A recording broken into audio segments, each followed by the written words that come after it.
Washington ডিসিতে Israeli দূতাবাসের 2 কর্মীকে গুলি করে হত্যা করা হয়েছে। নিহতদের একজন নারী এবং অন্যজন পুরুষ। ঘটনাটি ঘটেছে ওয়াশিংটন ডিসির ক্যাপিটাল জিউইশ মিউজিয়ামের কাছে। সেখানে তারা একটি ইহুদি অনুষ্ঠানে অংশ নিয়েছিলেন।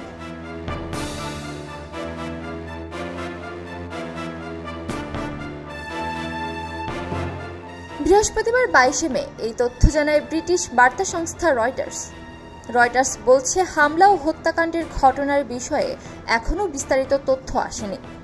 তবে যুক্তরাষ্ট্রের নিরাপত্তা দপ্তরের প্রধান ক্রিস্টি নোম নিশ্চিত করেন, নিহত 2 ব্যক্তি একজন পুরুষ এবং একজন নারী। ইসরায়েলি দূতাবাসে তারা কর্মরত ছিলেন।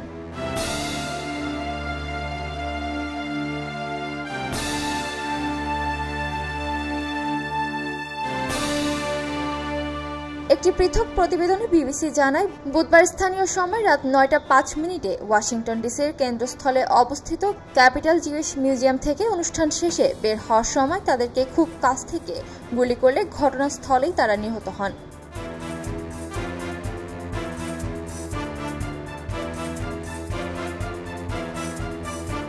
রয়টার্স জানায়, এই হামলায় দূতাবাসের 2 কর্মীকে লক্ষ্য করে গুলি করা হয়েছে, অর্থাৎ এটা ছিল পূর্ব পরিকল্পিত হামলা।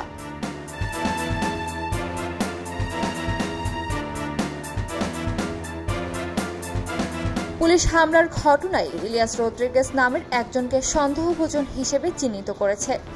তিনি শিকাগো থেকে এসেছেন এবং বর্তমানে পুলিশ হেফাজতে রয়েছেন।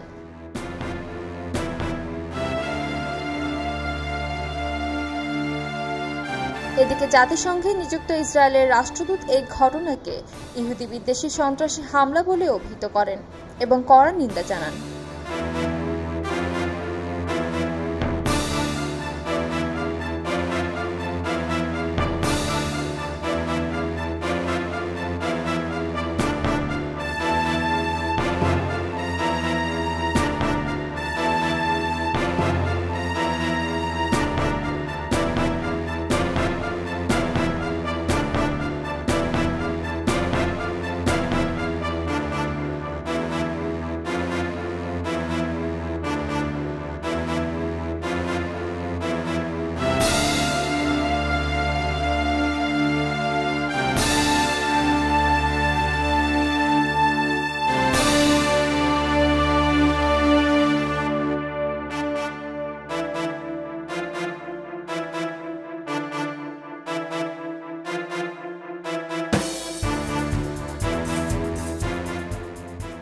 খবরের কাগজ, নিখাদ, নির্ভীক, নিরপেক্ষ।